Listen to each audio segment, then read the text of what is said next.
Là, actuellement, nous sommes au bord du port de plaisance de Pont-de-Vaux, où un projet de restauration donc, de la ressouze est prévu au niveau du barrage et de la ressouze à l'aval de ce barrage.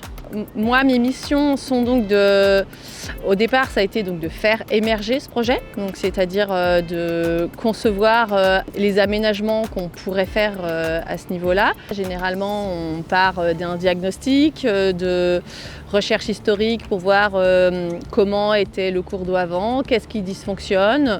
On dessine un projet qu'ensuite on va proposer aux élus. Et qu'ensuite, on va soumettre également aux riverains, voir si eux avaient des besoins, si eux voyaient des freins à ce qu'on travaille chez eux, parce que la majorité des parcelles sur lesquelles on travaille sont privées. Il y a une bonne partie aussi qui est publique, mais avec des exploitants, donc il y a des usages agricoles, il y a des usages pêche. Donc du coup, ce qu'on fait, c'est qu'on consulte donc l'ensemble des riverains et également on travaille étroitement avec la communauté de communes Bresse-et-Saône, puisque la communauté de communes Bresse-et-Saône porte le projet de réhabilitation du barrage.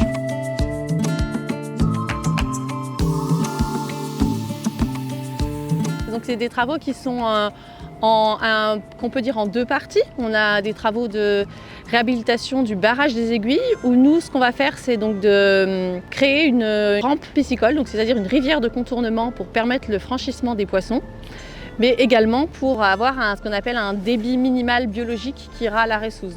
Donc ce débit minimal, ça permet la survie des poissons, ça permet une oxygénation meilleure, ça permet d'avoir un fonctionnement plus équilibré pour la faune locale.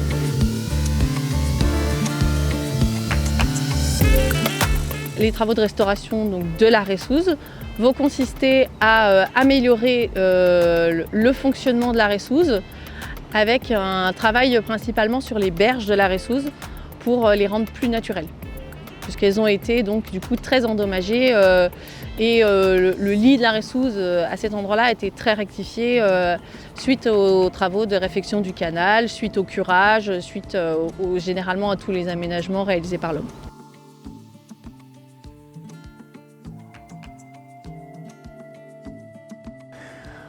On a remarqué également que le projet répondait à plusieurs besoins touristiques, écologiques et qu'il impliquait plusieurs acteurs. On a pu aussi apercevoir la complexité et la longueur pour la mise en place du projet.